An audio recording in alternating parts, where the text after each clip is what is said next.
অরুণোদয় প্রকল্পে প্রকৃত হিতাধিকারীদের নাম কর্তনের অভিযোগ তুলে হাইলাকান্দিতে অবস্থান ধর্মঘট কর্মসূচি পালন করল জেলা যুব কংগ্রেস। অরুণোদয় প্রকল্পে ব্যাপক অনিয়ম ও পক্ষপাতিত্বের অভিযোগ তুলে মঙ্গলবার হাইলাকান্দি জেলা কংগ্রেস কার্যালয়ের সামনে অবস্থান ধর্মঘট কর্মসূচি পালন করে জেলা যুব কংগ্রেস।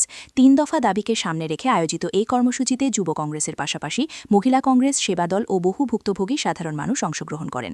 বিক্ষোভকারীদের অভিযোগ, শাসক দল প্রশাসনিক ক্ষমতার অপব্যবহার করে অরুণোদয় প্রকল্পের সুবিধা দলীয় ঘনিষ্ঠদের মধ্যে বণ্টন করছে, ফলে বহু যোগ্য হিতাধিকারী বঞ্চিত হচ্ছেন। বক্তারা জানান, ৩ মাস আগে জেলা প্রশাসনের পক্ষ থেকে ১৫ দিনের মধ্যে সমস্যা সমাধানের আশ্বাস দেওয়া হলেও আজও তা বাস্তবায়িত হয়নি।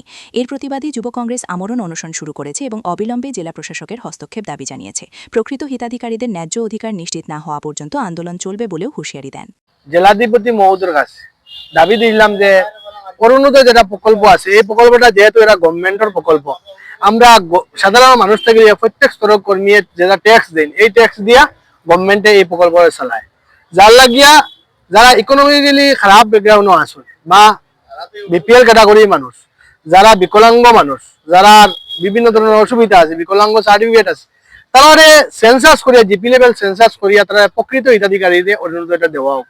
আর না ব্লক লেভেল সেন্সাস করা হোক, গভর্নমেন্টের অফিসারে সেন্সাস করুক বা জিপি প্রেসিডেন্ট থাকুক বা যারা পিআরআই মেম্বার আছেন তারা থাকুক। এই দাবিটা লইয়া আমরা বারবার করার পরে এই দাবিটা ডিসি মহোদয় মানছেন না। এরপরে আমরা বৃহত্তর একটা আন্দোলন করছি হাইলাকান্দি জেলার মধ্যে আজ থেকে 4 মাস আগে। এই আন্দোলন করার পরে তারা আমরা 15 দিন সময়সীমা দিছিলা।